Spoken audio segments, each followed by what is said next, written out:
i mirë kuptoj familjarët e banorëve sepse ato nuk janë njerëz televiziv dhe i respektoj. Por ti i mirë kupton familjarët e Gerta Gixharit që ti mund të shkatroj dhe familjen e saj kur the që unë ty të kam parë se si flirtoje në blog deri në 2 të natës.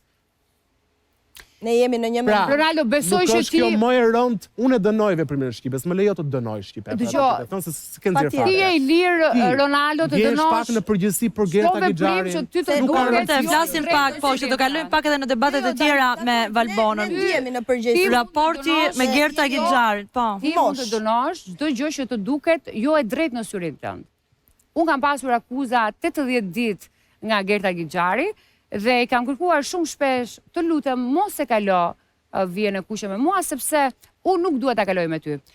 Deklarata ime për Gertën ka qenë e tillë që ti je një pjedashte dhe je flirtuese. Po.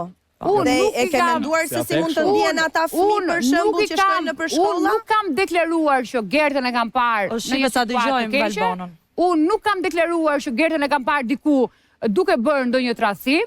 Unë nuk kam bërë asnjë nga këto deklaratat.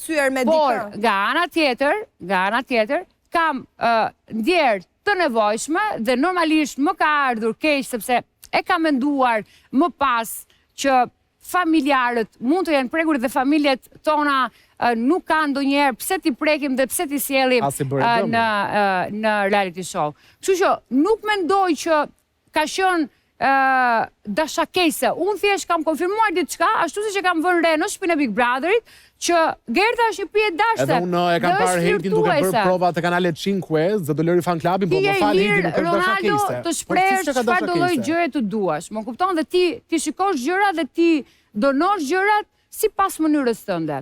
Unë nuk e kam akuzuar dhe njerë Gertën. Unë e kuptoj që ke eksperienca politike dhe kjo është taktika njerëzve që merr me politikë. Kam bërë, jo. Për të manipuluar bisedën. Jo, nuk po manipuloj. Të komplimentoj për këtë, është aftësi. Por ne jemi përgjigje.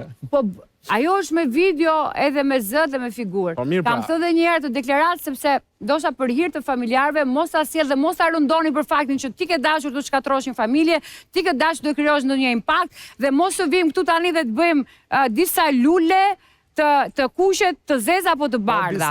Sepse ti je i pari, Ronaldo, që e kupton shumë mirë se nuk ka qenë ajo tendenca që unë të shkaktoj ndonjë ndarje në familjen e Gertës. Okej, do më japësh dhe një përgjigje, një sqarim tjetër aty ku ke për deklaratën tënde që ke thënë që Gertës i është premtuar, të ka thënë i është premtuar një Range Rover nga produksioni nëse bëhej pjesë e Big Brother, si shëndron? Unë besoj se ka shumë gjëra. A paktën të ka thënë Gerta aty, si mund më sqarosh? Unë besoj që kam sqaruar mjaftueshëm dhe besoj në 94 ditë ka shumë pika të tjera që mund të diskutonim sot në studio, megjithatë nëse patjetër, jemi këtu. Diskutojmë për Gertën, ne vazhdojmë diskutojmë derisa të mbarojë edhe orari. Ka qenë një unë e kam sqaruar dhe po e risqaroj edhe një herë që ka qenë një fjalë e thënë e dal nga Gerta para 2 vitesh dhe unë e përdora për batut në të momente edhe pse u kesh përdor. Pa diskutim që kjo fjalë edhe është shprehur nga Gerta Gixhari dhe unë nuk kam qenë e vetma aty. Unë jam shumë e sinqert në ato çka them dhe nuk kam gënjur kurrë në shtëpinë e Big Brother VIP Albania, ashtu si shumë nga banorët e shtëpisë e kanë bërë këtë gjë. Sepse ashtu si që shprehet ndoshta im vlla apo shprehet dikush tjetër që në momentin që ti nxjerr një fjalë nga goja duhet mbash përgjegjësi. Dhe unë jam e gatshme të mbaj përgjegjësi për çdo gjë që kam thënë, kam bërë në shtëpinë e Big Brotherit për të përballur me çdo akuzë, por dhe duke pritur vërtetësinë e atyre që mua m'akuzojnë për gënjeshtra, m'akuzojnë për shpifje, m'akuzojnë për gjëra që kam lënë pas nga shtëpia e Big Brotherit. Unë kam përshëndetur gjithë Shqipërinë në shtëpinë e Big Brotherit. Dhe nëse unë do të kisha pasur një partner jashtë, minimumi do ta përshëndesja mëngjes drek dark. Edhe nuk do ta mohoja kurrë në asnjë moment që nëse do të kisha pasur një lidhje jashtë, sepse për mua të kesh një lidhje sot dhe të kesh ndjenja për dikë është gjëja më e shtrenjtë që mund të ketë një femër. Dhe nuk e mendoj kurrë që nëse unë do të kisha pasur një partner jashtë, e para nuk besoj që do kishte aprovuar vajtjen time në Big Brother Dhe e dyta, kur nuk do guxoja, ta mohoja dhe nuk do preferoja kur që partneri im të më mohon të mua. Kështu që të gjë nuk ka se si të ndodhe tek bona. Patjetër, ne e marrim për bazë fjalët e tua, me që po flasim për shtëpinë në përgjithësi dhe për banorët nga çka ke parë ti jashtë. Cili është për ty banori më i mbivlerësuar? Mbivlerësuar? Unë nuk mund ta... Mbivlerësuar në publik, kupton? Unë nuk mund ta konsideroj i mbivlerësuar pozitivisht, nëse do nisemi... Patjetër.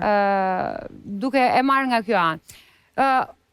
Para se të dilja nga shtëpia e Big Brotherit, kohët e fundit unë kam kaluar shumë kohë me Gjesin dhe e kam dashur që momentin që ka ardhur në shtëpi. Edhe pse Gjesi ka qenë nga ato personazhet që në momentin që erdhi tek ne, më ka sulmuar dhe më ka bërë të ndihem shumë keq. Ka qenë ai i cili më ka bërë të lotoj, ai i cili ka përdorur fotografin time, ai i cili në një moment caktuar ka përdorur edhe kapelën e babait tim. Por gjithashtu ka qenë dhe pikërisht ai Gjesi që mbasi ai kryente këtë ngucjen e tij, e cila ishte një ngucje e rëndë që ai mundoheshte gjithmonë të na prekte në pikat tona të dobta që ne të dilim nga vetja dhe të përfundonim duke marrë zarfin e zi. Por që ai vinte gjithmonë edhe kërkonte ndjes dhe e kuptonte atë çfarë kishte bërë dhe mund të them që edhe pse ka qenë një person që më ka mërzitur shumë, por nuk mund ta mohoj kur që Gjesi ka qenë ai i cili më ka bërë shumë të qesh në atë shtëpi dhe ka qenë pranë meje në momentet që unë kam pasur nevojë. Faleminderit. Të mundohemi të bëjmë pyetje dhe të kemi përgjigje pak më të drejtë për drejta. Kush është shfaqur ndryshe sipas teje, por është krejtësisht tjetër njëri? Po tani unë nuk është se njoh gjithë personazhet nga jashtë, edhe njoh shumë pak, unë njoh shumë pak Rozanën sepse kam punuar në të njëjtin ambient televiziv. Nga ana tjetër me Gertën kam punuar në të njëjtin ambient televiziv, por nuk është se kemi pasur marrëdhënie shoqërore. Nuk keni pasur jashtë shtëpia? Jo, nuk kemi pasur asnjëherë, jemi takuar vetëm në mbledhje.